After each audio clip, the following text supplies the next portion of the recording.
হচ্ছে কেন প্রশাসন জবাব চাই। রাস্তার কাছে 2 নম্বরই হচ্ছে কেন প্রশাসন। এই বাঙ্গাটা লেগে করু করু কে খাইয়ে জায়গায় তা উড়া দিয়া আমরা রাস্তাটা আমরা দেখতে যান, আমরা রাস্তা অনুরোধ, আমরা রাস্তাটা দেখতে যান। না না টাইম দেখতে লাভ নাই, টাইম দেখে কি করব, টাইম দেখে লাভ নাই, তাই নয় অগলতা সাগে কাটে, তাই না মুসা দিলে এমনি শেষ তারা সেফ দিয়ে লেফট দিয়ে জায়গা ওই গেছে গা ফিস হয়ে গেছে গা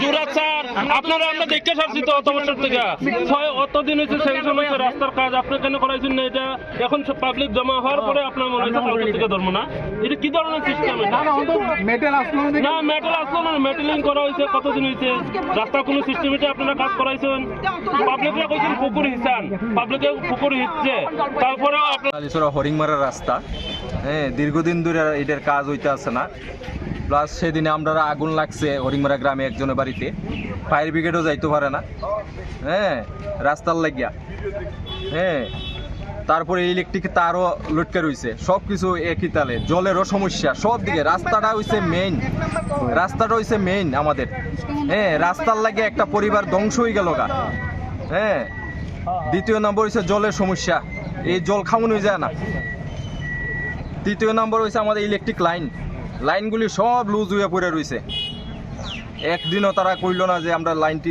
একটু সারাই কাজ করে দিই এই লাইনের লাগে সেদিন আগুনের গাড়ি আরো 10-15 মিনিট লেট করছে কতটা পরিবার আছে এখানে? এখানে 300 থেকে 350 পরিবার আছে। আচ্ছা রাস্তাটা কোন জায়গা থেকে কোন জায়গায় গেছে? এটা এদিকে গুইরা সেটা ওই অতুল দেব বাড়ির সামনে লাগছে রাস্তা কোন জায়গা থেকে ঘুরছে? হরিংমারা এইখান থেকে কোন জায়গা রাস্তার মুখ থেকে কোন জায়গা থেকে? কুলাই বাজার থেকে একবারে অতুল দেবের বাড়ির সামনে আইয়াছিল স্টপ হইছে নালিছড়া হইয়া সেটা। আচ্ছা হ্যাঁ এদিকে নিমাইনাথ পাড়া চূড়া সব আছে এটার উপর নির্ভরশীল। আচ্ছা হ্যাঁ বলার মানুষ এটার উপর নির্ভরশীল কিন্তু রাস্তার কারণে আজকে মানুষগুলো এদিকে আইয়ে না। হ্যাঁ একটা রুগী লইয়া যদি আমরা হসপিটাল যাইতে হয় আমরা বাঙ্গা রাস্তা দিয়ে আমরা যাইতে পারি না। হ্যাঁ অনেক দিন ধরে এটা হইছে।